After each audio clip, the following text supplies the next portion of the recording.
me and George, we went out to France and Belgium, and there's so much on World War I out there, you know.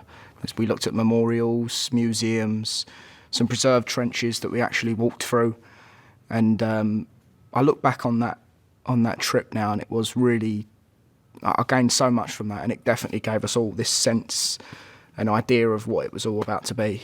And I also read a book called The Western Front Diaries, and it's just snippets of soldiers' diaries in this book. And actually my great-granddad he had a diary entry in that book, and he talked a little bit about how he went into no man's land and he got shot through the hip and he was paralysed, and he laid out there for 4 days and survived.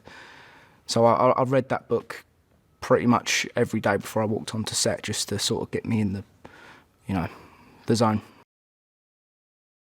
This film is being shot, all one camera, and every scene is one long take. And as an actor, that is such a privilege and really an advantage, because it really allows you to just throw yourself into the scene. And there were so many scenes that I just completely got lost in. And when they'd call cut, I would completely forget who I was. And I was Blake, and there were scenes that sometimes were 6 minutes long, and doing that was a real honour, and I learnt so much about the character, about me, and a lot about filmmaking. Blake is a Lance Corporal. He hasn't had much experience with war at all. He's only recently just been deployed there. And he has a friend, Schofield, and one day, the point where our story starts off is they get sent on a mission to deliver a message to stop an attack on the Germans. And it's not just a mission to Blake, it's more of a personal mission, because his brother is a part of the attack and he doesn't want to lose his brother. And Blake, throughout the whole film, is constantly reminded about his family and his brother and missing home. And his desperation keeps him fighting on throughout the whole film. And they get into these terrible, scary situations in World War I that every 2 seconds they don't know what's around the corner. Schofield, like Blake, is a Lance Corporal. But unlike Blake, he's had way more experience in war. Schofield has a wound stripe on his arm, and which represents that he's already been to a battle and been injured and wounded, and then he came back after recovering. So he's already seen stuff and already knows what's over the other side of the trench. Unlike Blake, he doesn't have a clue. I've loved working with George. Me and George, we've been through so much on this film together. The ups, the downs, the hard work, tears and everything you can imagine. And it really did feel like a teamwork, this film. I never once thought that I was on my own at all with any of it. And every scene I had with George, I've learnt so much from him as an actor and as a person, and just being able to watch him in the scene was honestly beautiful. And George has honestly thrown himself, 100% into this role, into this film.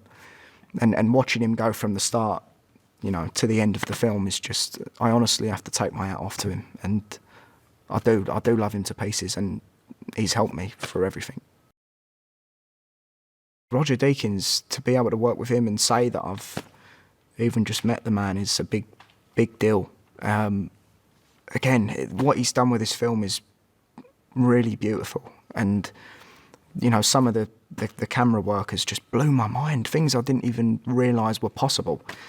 And this, if you like filmmaking, if you're into seeing, films becoming what they are, this film is for that, and there's scenes like in No Man's Land, there's big cranes and there's wire going in the sky and the camera's attached to this wire, and then suddenly it goes low to the floor, following me and George in No Man's Land, and then two grips just easily take it off and walk with it, and then they hook it back on, and then Blake and Schofield climb down this crater in No Man's Land, and then it flies down, and it's just constantly smoothly flying. And then I remember getting to see the plate shot, so that all the actors are standing in the way and the camera just does its job. And it was beautiful. It really is amazing and clever and Roger is the man. I hope audience enjoy the film, obviously, and I hope it teaches people, just like it's taught me, about World War One. People that don't know a lot about World War One, I hope it gives them a good insight. I hope it teaches them about the sort of generation they were, and to keep their memory and to never forget these soldiers, because, you know, they really did fight for us.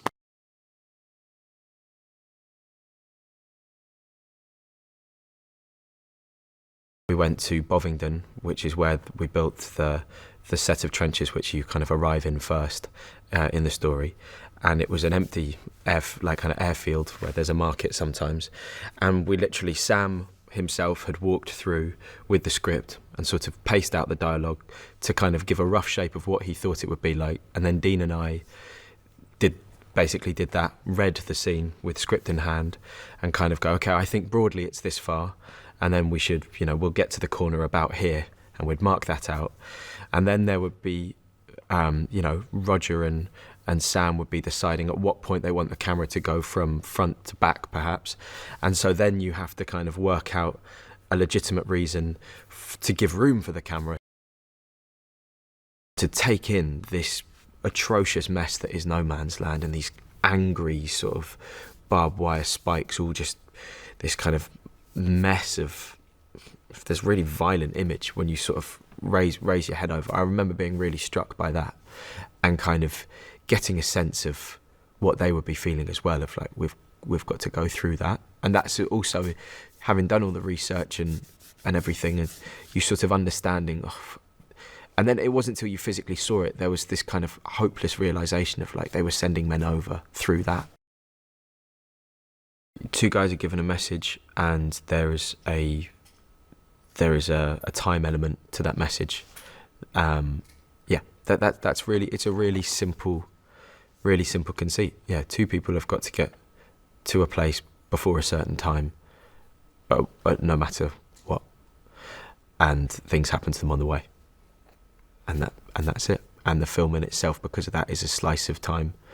It's 2 hours out of life, and it's a life that you sort of see kind of not necessarily through Schofield's eyes, but you're attached to him within that 2 hours, and that's what I think is so beautiful about the script, and I hope comes across in the final piece. The cast that Sam and Nina have assembled for this is it's really amazing. And I think a credit to the script that Sam and Christy have written, that they wanted to come and be a part of it. But it's been great to kind of watch people come in for a couple of days here and there and watch them do their thing and how it differs, and that how they slot into something, the kind of vibe that we've got up and running, but then also how these kind of top professionals bring their skill set to it. Andrew had this kind of real liquid, sort of playful nature, and a real sadness as well, that not sort of the surface level of this guy is Leslie, who's seen too much and yada yada, and so he's just kind of like, he's a cynic. But there's a real, like, Andrew brought this real pathos to kind of the moment of saying goodbye to those guys, and he's sort of, again, it wasn't self-pitying, but it's someone who's laboured with, like, I've got to send 2 more guys, I know they're not going to make it. It's been a real privilege working with Sam, and again, as you say, to work on something that's so personal to him, I think it's a real privilege in any sense when someone offers themselves up personally, in a relationship, in a friendship, when someone opens themselves up, it's a really, it's a privilege to be someone who gets access to that. And Sam's done that with this, and he said he's not written anything before, but there's obviously this story is kind of bubbled up in him, and it's something that he wanted to get out and to tell. I hope they're thrilled by it. I hope they're moved. I hope it makes them think of the people that they love, and the sort of, I guess, the massiveness of what everyone can achieve.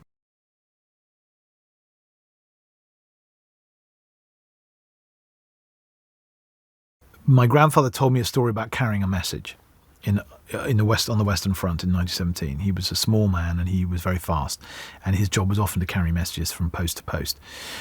But that kernel of an idea sat with me, and I was always fascinated by the war, perhaps because my grandfather told me about it when I was very young, 9, 10, 11.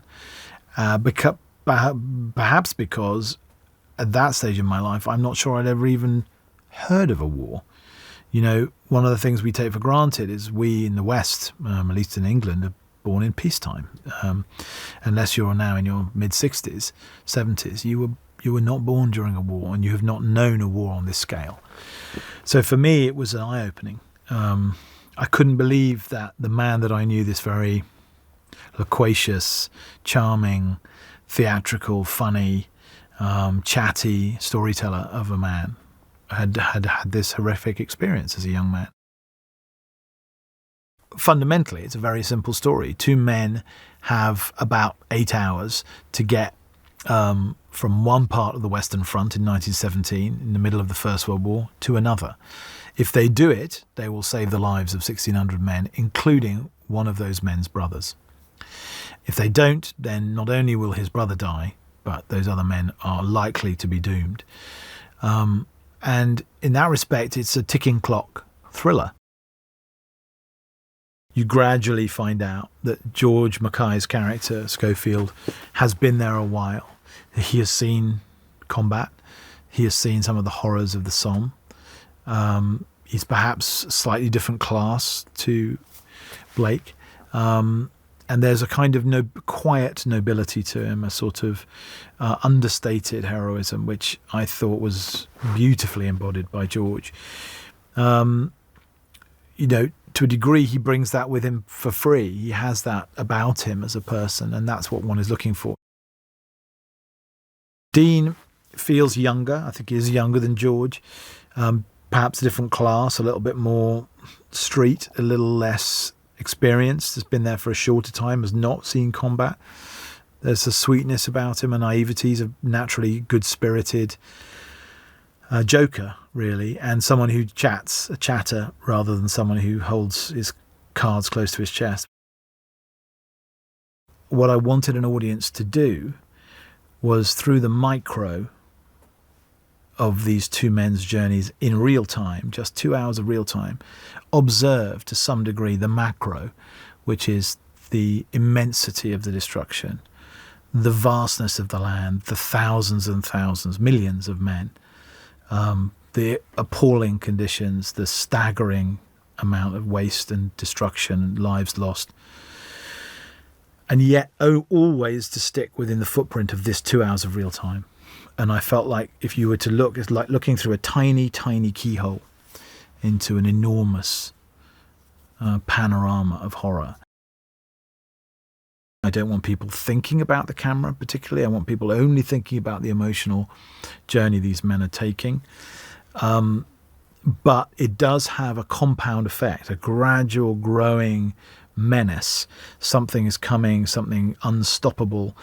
And combine the technique of the filmmaking with the fact that we're moving always forward, not always walking, sometimes running, sometimes in trucks, sometimes in the river, sometimes carried by forces greater than themselves. But it never goes back. All the decisions came from the relationship between the camera and the actor. And that began with me and Roger sitting in a room going, how are we going to shoot this scene? Where is he going to be standing? Do you not want to have that line on camera? Because if you have a dialogue scene, to state the obvious, what I didn't want, and neither did Roger, and we don't do at any point in the movie, is hinge the camera back and forth between two people speaking dialogue. To me, that you might as well cut. That's not what I wanted. What I wanted was one ribbon, like a snake, moving forward, in which the information that you needed happened to fall in front of where the camera was pointing. There's a sequence in the movie which I suppose is the most hallucinatory sequence of the film, in which the Germans, who are looking for British stragglers, are firing flares up into the air. and Schofield's caught in these weird flare lights, and it's almost as if he's been knocked out, woken up, and he's half in and half out of consciousness. There's something nightmarish about it and strange, and it almost feels like the ground beneath his feet is moving because the light is moving. So that proved a big challenge for us. But again, I think light being, you know, one of the greatest ways of telling any kind of emotional story or creating any kind of atmosphere, and Roger Deakins being a master of it, helped enormously. The hilltop towns and the small towns and villages of northern France were all utterly razed to the ground during the Great War, and now when you go to visit the sites of those battles, you're very struck by how the villages and towns have all been built in the middle of the 20th century. Nothing, what I would call, you know, period, remains. So what Dennis was doing, in part, was constructing a lost world. You know, was constructing a world that had now been destroyed entirely.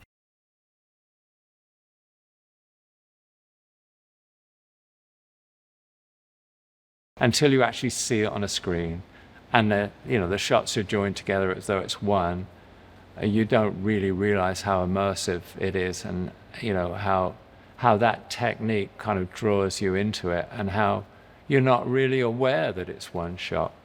And that was what was surprising to me, that I'm watching the film the other day, after a while you're just not aware it's a single shot. You're just completely drawn in, and it's almost like it's a magnet or something, the fact it is one shot, because in a way, cuts are often disruptive, even though they're not meant to be. That you are aware of a cut, but here not. It's almost more claustrophobic in a way. You've got no way out. There's no sudden wide shot. You know what I mean? It's like boom, you're drawn into it, and it's like grabbed you from the start. It's really interesting. The challenge of the technique of doing it in one shot is sometimes you felt you needed to see the environment, but most of the time it's a very personal story, and you wanted to be kind of intimate with the characters. So it was a balance finding that, and I think we found it very early on, discussing the look and doing sketches and having a storyboard artist do different versions, and just gradually working out how far can we go in terms of how do we get to a wide shot? Is that too self-conscious? How do we move around to see the environment? How can we intensify the moment with a camera movement, but not make it too ostentatious, if you like, you know? I think it was a balance, because you know, we didn't want to do anything where you're just behind the characters following them all the time, which, you know, scarily that's what maybe your first thought of the story is. Okay, I'm following these two guys and we're just following them behind or in front, and that's it. We had to find ways of making it much more descriptive. We had a 4-point wire system that takes the camera across the bridge with George. As he gets to the other side, the camera is then lowered on the wire, but then the grips take the camera off that wire, because what's actually on the wire is a gimbal system rigged on a piece of pipe. And then so the grips take that off the wire system, and then they physically run with the camera behind the actor to the lockhouse. And the whole thing is remotely operated. I control it on remote wheels. To get the continuity from shot to shot, or piece to piece, I said, well, I'm afraid we're going to have to shoot the whole thing in cloud, which is like, I know it's Britain, but I mean, even so, it's the time of the year. If it had been last year, we'd have been totally screwed. I mean, they had sun for like 2 months.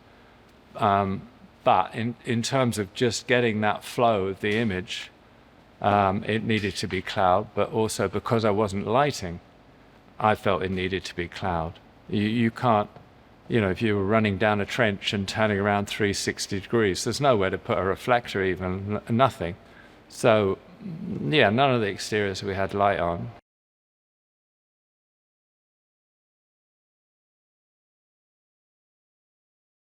I'm a bit of a history nerd. He didn't know this when he called me up. I've always kind of been interested in the World Wars. I thought World War I was fascinating. I'd kind of read all about it. My gran and grandpa both loved war movies, so I grew up on them. And so, yeah, like, I mean, I've always wanted to write a big war movie. I think, you know, sometimes youngish women aren't the obvious choice to write big war movies. And so to be given this chance and this opportunity, I just was like, seize it, both hands, dig in, hope for the best. We knew it was going to be one shot. And some of the original challenges in the script were just wrapping your mind around that. When you go to a new scene, how do you get in and out of scenes in an interesting way that doesn't feel double beating? How do you make sure that you don't repeat action?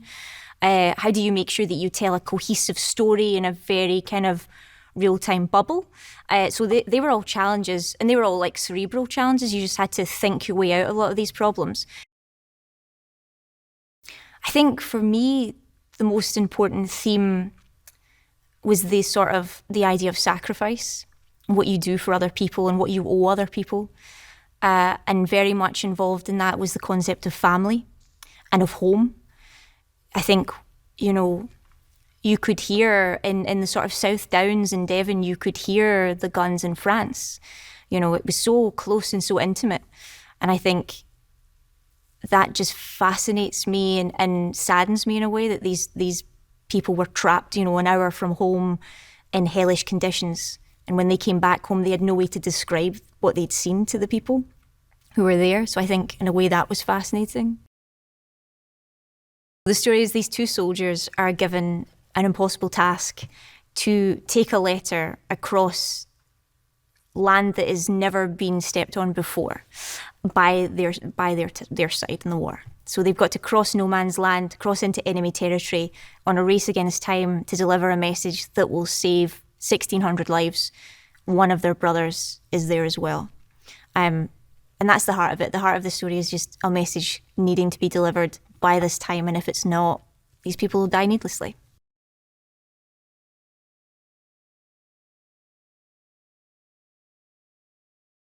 There's something about the momentum and the ticking clock and really experiencing it through the perspective of these two men's eyes as they experience it that really drives the narrative, and drives it in a way that makes us as the viewer completely invest in these two characters and what they need to do and get done. And the challenges that come before them, we see them and experience them as they do. So there's something about the uniqueness of that experience of we get information as they get information. And I think that in turn makes us completely with them. The beauty of the film is that you do forget it's one shot. And as you journey through the movie and you get swept up with Blake and Schofield, you aren't thinking about how the movie is being achieved. And I think that's its strength. The uniqueness of the story was about this very emotional journey. And then my reaction to seeing that it was going to be one shot was, wow, that's a great idea. And how the heck are we going to do that? But also, I was extremely excited by it because I could absolutely see the logic for it. Also, the script was so well crafted that it was clearly written to set up that idea technically. When we were moving from 360 or turning around one corner in a trench, perhaps we would have to build the set in a certain way so that the camera could maneuver into a new position. But at the same time, we were all absolutely committed to the idea that we would never want the camera to go to a place that didn't feel natural within the scene.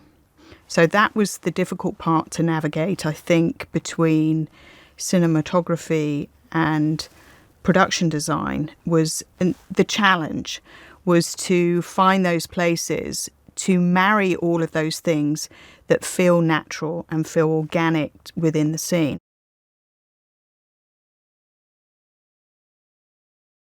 George MacKay, who plays Schofield, he did 6 months of rehearsals with us, and his seeing him transform over that time was incredible. He came in and he looked like a young kid, and by the time we finished the film, he was without question a man. His attention to detail and the work and the commitment that he put into the part was extraordinary. I've never really seen it in an actor before. He completely immersed himself in the part.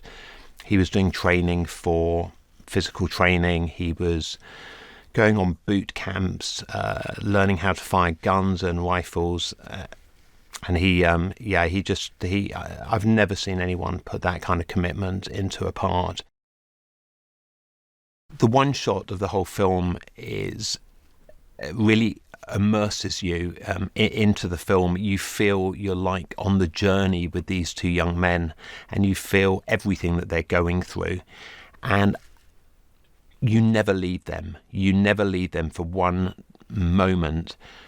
And I think if you told it in a conventional way in a normal film, I don't think you'd have felt the energy, and it's not just the excitement, but also the trepidation that they were going through. You know, when they go up and over into no man's land, they have no idea what they're going to come across. And just being able to follow them, I think it really brings you so much closer to everything that, you know, these soldiers went through when they were sent on these missions. The set design is very unique. You're always moving forward. You never go back. You never see the same location twice. You never see the same piece of set twice. Again, in conventional filmmaking, you'd kind of shoot around and you would probably build maybe, 200, 300 yards of trench. We built well over a mile of these trenches. With Sam, good enough isn't good enough. Sam expects absolute. He's a perfectionist. He's like any filmmaker. He will absolutely push the boundaries as far as he can to make something better, and he inspires people. And I think that's what I really witnessed, that it was such a personal film to him, and his inspiration is what drove everybody just to really up their game to the best of their ability.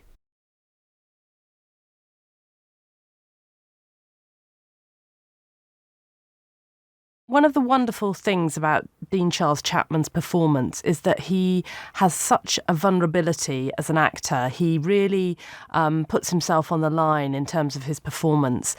And that's what makes the character so empathetic. You know, you really care about Blake.